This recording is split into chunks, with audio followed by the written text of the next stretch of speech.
sanad kasta cusub markuu bilowdo qof kasta wuxuu soo gataa waraaqad iyo xanshiyo ama buug uu ku qoro sanadkan wuxuu rabo inuu oofiyo. laakiin bilooyinka u horeeya ama maalmooyinka u horeeya sanadka markuu suubiyo waxaas uu ka caajisaa uuna iska daayaa. sababaha keena waa inaad awal aad ku talagalin inaad sanadkan wax suubisi. waa doqonnimo in 12 bilood sanadkaas ay ku dhaafaan adigoo wax aan ku soo kordhin nafsadaada xitaa aadan ka goynin ficil xun aad suubi jirtay sanadahaas ka hor. waxaan halkan kula wadaagayaa 4 qodob oo muhiimad ay tahay oo muhiimad aad siisay sanadkan si aad u horumariso noloshaada. kuma dhihi 4tan qodob ayaa ugu muhiimsan, laakiin waa 4 qodob aan soo xushay aan isleeyahay 4tan ayaa ugu muhiimsan qofka casriga aan joogo. kusoo dhawaada muuqaalkan waxaad ka daawanaysaan Hamisare Media. qodobka koowaad waxaan leenahay waa inuu qofka bartaa luqad. barashada luqad qofka waxay u furaysaa dariiqyada badan oo wax ku barto.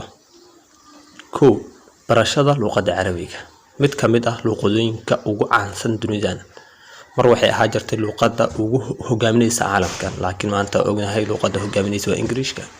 Carabiga waxa ku hadla dad tiro badan, wadamo tiro badan.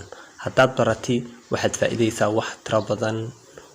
dabcan haddaad ku hadashay oo aad baraha bulshada kusoo gashay Carabiga adoo Carabi ku hadlay wax badan ayaa ka faa'iideysaa oo dad badan ayaa ku daawanaya.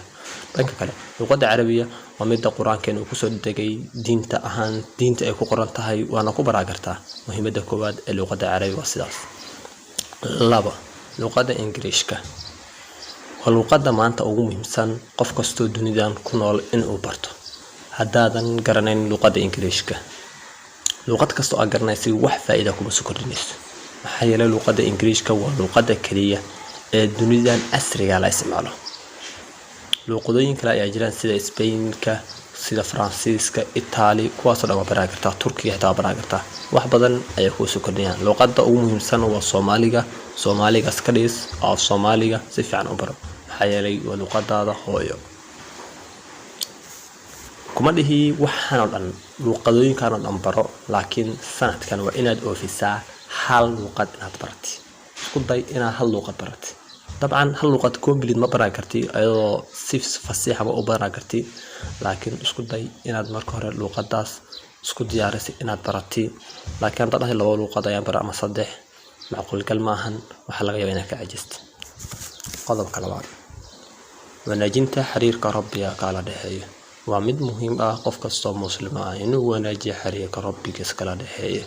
xiriirka Rabbiga kala dhaxeeyo hadduu wanaagsan yahay wax kastoo aad aaminayso waa helaysaa. laakiin markii xiriirka Rabbiga kala dhaxeeyo xun yahay wax kasta ma helaysi. Rabbiga caabud, Ilaahay wuu ku naxariisan, adduunkana horumar ayuu ku gaarsiin. laakiin markaad diiday xiriirka Rabbiga inaad wanaajisid, Rabbigu ku cadaaba adduunya iyo aakhiro. Rabbiga xiriirkiisa wanaaji. qodobkaas waa midka ugu muhiimsan ee sanadkan aad fulinaysid.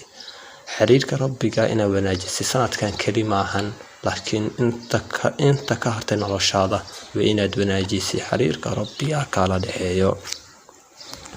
qodobka 3 barashada tiknoolajiyada maanta dunidan horumaraysa waa inaad baratay. haddii asbuucyo aad baraa weyday tiknoolajiyada wax cusub ayaa kusoo kordhiyo, adna waxay noqonaysaa daan dabagaali. tiknoolajiyada waa mid ugu muhiimsan maanta caalamkan ay ka shaqeyso. waa inaad barato tiknoolajiyada. waxaa jirta wax la self teaching, qofka noloshiisa inuu wax baro asaga wax isbari karo. taasna waa qodobka ugu muhiimsan ee qofka wax isbari karo. taasna waa inaad isbartay tiknoolajiyada.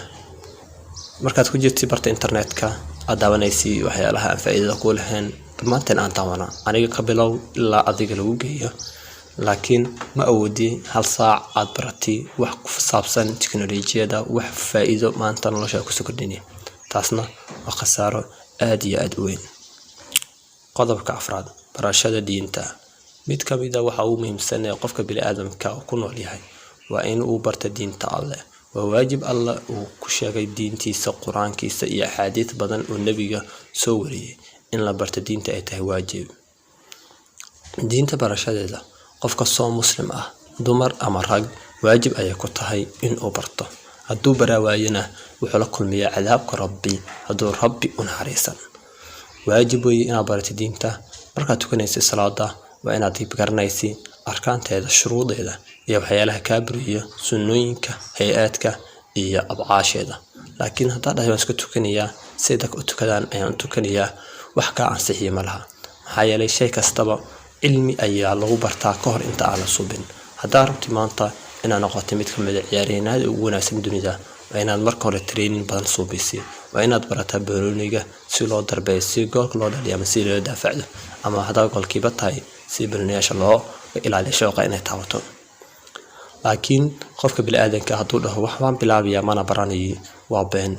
haddaad baraawaysid diinta waxa kugu soo kordhaya ma laha, caqligaada wuu sii yaraanayaa. laakiin markaa bilowday barashada diinta, xoojisay xiriirka rabbiga kala dhexeeya, wax kasta oo ku fududaanaya. waxaan dhihi lahaa 2022 ayaa la galay. waa sanad aad iyo aad u muhiim ah dhanka tiknoolajiyada ay sii horumarayso. qofka bini'aadanka waa inuu ku dadaalaa inuu suubiyo waxyaalo noloshiisa wax kusoo kordhinaya. laakiin hadduu suubiyo waxyaalo micno daraa, asaga ayaa dhibaysaa. waxaan dhihi lahaa dadaalka waa xaggaaga. wassalaamu calaykum.